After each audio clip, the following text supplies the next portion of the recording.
ಕನ್ನಡ ವಾಹಿನಿಗೆ ಸ್ವಾಗತ. ಮೆಕ್ಕೆಜೋಳ ಖರೀದಿ ಕೇಂದ್ರ ಆರಂಭಿಸುವುದು, ಉದ್ದು, ಹೆಸರು, ಗೋವಿನ ಜೋಳ ಖರೀದಿಗೆ ನಿಗದಿ ಮಾಡಿರುವ ಮಾನದಂಡ ಸಡಿಲಿಕೆ ಮಾಡಬೇಕು ಹಾಗೂ ಬೆಳೆಹಾರಿಗೆ ಮಧ್ಯಂತರ ಪರಿಹಾರ ಕೊಡುವುದು ಸೇರಿ ರೈತರ ಇತ್ಯಾದಿ ಬೇಡಿಕೆಗಳನ್ನು ಈಡೇರಿಸುವಂತೆ ಆಗ್ರಹಿಸಿ ಬಿಜೆಪಿ ರೈತ ಮೋರ್ಚಾ ನೇತೃತ್ವದಲ್ಲಿ 100 ರೈತರು ಧಾರವಾಡದಲ್ಲಿ ಬೃಹತ್ ಪ್ರತಿಭಟನಾ ರ್ಯಾಲಿ ನಡೆಸಿದ್ದಾರೆ. ಕಡಪ ಮೈದಾನದಿಂದ ಮೆರವಣಿಗೆ ಬಂದ ಪ್ರತಿಭಟನಾಕಾರರು ಮೊದಲು ಜುಬಿಲಿ ವೃತ್ತ ಬಂದ್ ಮಾಡಿದ್ರು. ಅನಂತರ ಅಲ್ಲಿಂದ ಕೋರ್ಟ್ ವೃತ್ತಕ್ಕೆ ಬಂದು ಅಲ್ಲಿ ಮಾನವ ಸರಪಳಿ ನಿರ್ಮಿಸಿ ಕೆಲಕಾಲ ಕೋರ್ಟ್ ವೃತ್ತವನ್ನ ಬಂದ್ ಮಾಡಿ ಸರ್ಕಾರದ ವಿರುದ್ಧ ಧಿಕ್ಕಾರ ಕೂಗಿದ್ರು.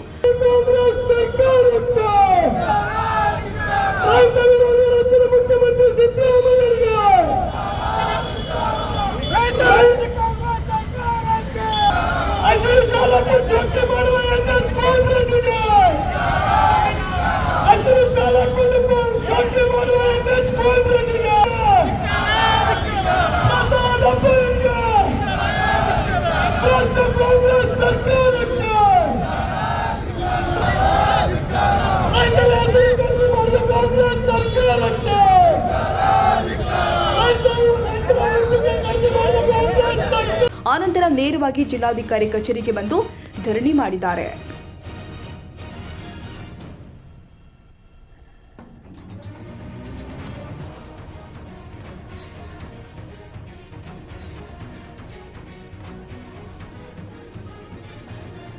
ಕನ್ನಡಿಗರ ಮೆಚ್ಚಿನ ನಿಮ್ಮ ಟಿವಿ 20 ಕನ್ನಡ ವಾಹಿನಿ ಇದೀಗ ಟಿವಿಯಲ್ಲಿ ಲಭ್ಯ. ಕರ್ನಾಟಕ ಮತ್ತು ದೇಶ ವಿದೇಶದ 360 ಡಿಗ್ರಿ ಸುದ್ದಿ ವಿವರವನ್ನ ಪಡೆಯುವುದಕ್ಕೆ ಟಿವಿ 20 ವಾಹಿನಿಯನ್ನು ಲೈಕ್ ಮಾಡಿ, ವಿಡಿಯೋಗಳನ್ನು ಶೇರ್ ಮಾಡಿ, ಕಮೆಂಟ್ ಮಾಡಿ, ಸಬ್ಸ್ಕ್ರೈಬ್ ಮಾಡಿ. HCN ಕೇಬಲ್ 842 ನಂಬರ್ನಲ್ಲಿ ಹುಕ್ಕೇರಿ ತಾಲೂಕು ಹಾಗೂ ಸಂಕೇಶ್ವರದ ಸುತ್ತಮುತ್ತಲಿನ ಹಳ್ಳಿಗಳಲ್ಲಿ ಲಭ್ಯ. PCN ಕೇಬಲ್ 129 ನಂಬರ್ನಲ್ಲಿ ಹಾರುಗೆರೆ ಸುತ್ತಮುತ್ತಲಿನ ಹಳ್ಳಿಗಳಲ್ಲಿ ಲಭ್ಯ. ರಾಯಬಾಗ್ ಡಿಜಿಟಲ್ ಚಾನೆಲ್ ಕೇಬಲ್ 80ನೇ ನಂಬರ್ನಲ್ಲಿ ರಾಯಬಾಗ ತಾಲೂಕಿನ ಸುತ್ತಮುತ್ತಲಿನ ಹಳ್ಳಿಗಳಲ್ಲಿ ಲಭ್ಯ. UDCN ಕೇಬಲ್ ನೆಟ್ವರ್ಕ್ ಉಗಾರ ಸುತ್ತಮುತ್ತಲಿನ ಹಳ್ಳಿಗಳಲ್ಲಿ ನಿಮ್ಮ ಟಿವಿ 20 ಕನ್ನಡ ವಾಹಿನಿಯೂ ಲಭ್ಯ.